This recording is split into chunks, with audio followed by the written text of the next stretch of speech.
ہم دو دوست تھے، ایک دوسرے کو جان سے پیارے تھے۔ ایک کا دوسرے کے بغیر گزارا نہیں تھا، کھانا بھی ایک دوسرے کے بغیر مشکل سے کھاتے۔ گھر والے خصوصاً ابو جی کی ڈانٹ تو روز ہی کھانی پڑتی، کبھی وہ میرے گھر تو کبھی میں اس کے گھر۔ ایک ہی کالج، ایک ہی اکیڈمی میں جاتے، یہاں تک کہ ہم شاپنگ بھی ایک دوسرے کے بغیر نہیں کرتے تھے۔ ہمارے اور بھی دوست تھے لیکن ہم جیسی بانڈنگ کسی کی نہ تھی۔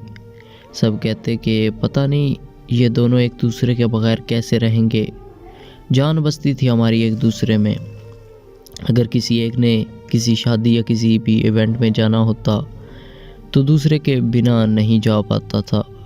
ایک بار کسی کی شادی میں میری ایک لڑکی سے گپ شپ ہوئی، ہم نے ایک دوسرے کو فون نمبر دیے اور پھر بات ہونے لگی۔ بہت عرصے تک ہمارے بیچ تعلق بنا رہا۔ مجھے پتہ ہی نہ چلا کہ کب وہ لڑکی جس کو دل دے بیٹھا، کب وہ میری جان بن گئی اور اسے ہی اپنی بیوی کے روپ میں سوچنے لگا۔ دل کی گہرائیوں سے ارادہ کیا کہ شادی کروں گا تو بس اسی سے، ورنہ نہیں کروں گا۔ لیکن مجھ بد نصیب کو کیا پتہ تھا کہ میری قسمت کی دیوی میرے ساتھ کیا کرے گی۔ کچھ وقت بعد میں جب بھی لڑکی سے بات کرنے کے لیے کال کرتا وہ کال نہ اٹھاتی۔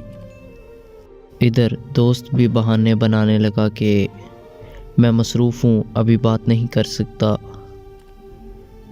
میں اتنا بے وقوف تھا کہ مجھے ابھی بھی شک نہ ہوا کہ چکر کیا ہے۔ پھر ایک دن میرے ابو کو میرے دوست کے گھر سے کال آئی کہ میرے بیٹے کا نکاح ہے، آپ سب نے لازمی آنا ہے۔ میں یہ سن کے حیران بھی ہوا اور غصہ بھی کہ مجھے پتہ ہی نہیں ہے۔ نواب صاحب نے لڑکی پسند بھی کر لی، رشتہ تک طے ہو گیا، مجھے بتانا بھی گوارا نہیں کیا۔ میں نے اسے کال کی تو وہ بہانے بنانے لگا کہ مجھے بھی آج ہی پتہ چلا ہے۔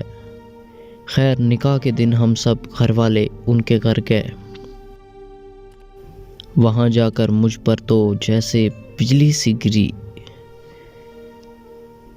وہ دوست جو سب دوستوں میں سے سب سے زیادہ پیارا تھا، جس کے بغیر ایک دن بھی مشکل کٹتا تھا، اسی دوست نے میری محبت کو ہی مجھ سے چھین لیا۔ اسی نے میری پیٹھ میں چھرا کھونپا اور مجھے پوری زندگی تڑپنے کے لیے چھوڑ دیا۔ پتہ نہیں کب سے ان دونوں کے بیچ چکر چل رہا تھا، مجھے پتہ نہ چلا۔ میرے دوست کا نکاح میری ہی محبت سے ہو رہا تھا۔ اتنا بڑا دھوکہ، میرے تو ہوش ہی اڑ گئے۔ میں اپنی حالت کسی کو بتا نہیں پا رہا تھا کہ میرے ساتھ کیا بیت رہی ہے۔ وہ دونوں مجھے طنز بھری نظروں سے دیکھ رہے تھے، میرا مذاق اڑا رہے تھے، ایک دوسرے کو دیکھ کر مسکرا رہے تھے۔ میرا دل چاہ کہ میں وہاں چیخ چیخ کر اعلان کروں کہ یہ دونوں منافق انسان بیٹھے ہیں، انسانوں کے روپ میں۔ وہ مکار لومڑ اور لومڑی بیٹھے ہیں۔ ان کی جھوٹی اور منافق مسکراہٹ میرے دل کو چیر رہی تھی۔ میں یہ سب برداشت نہ کر پایا اور وہاں سے بنا کچھ سوچے سمجھے نکل گیا۔ میں اور کرتا بھی کیا، خود کو بہت مجبور، بے بس، بے وقوف اور لاچار محسوس کر رہا تھا۔ ان کی منافقت سے میرا دم گھٹ رہا تھا۔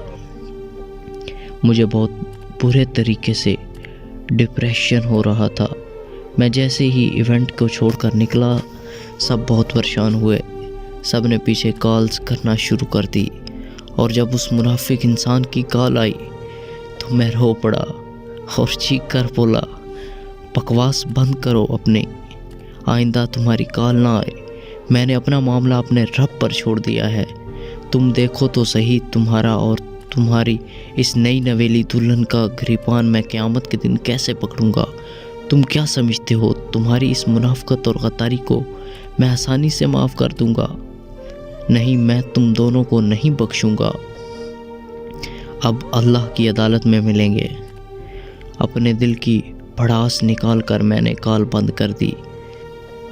اس کے بعد میری ذہنی حالت بہت خراب ہو گئی، میں ڈپریشن کا مریض بن گیا۔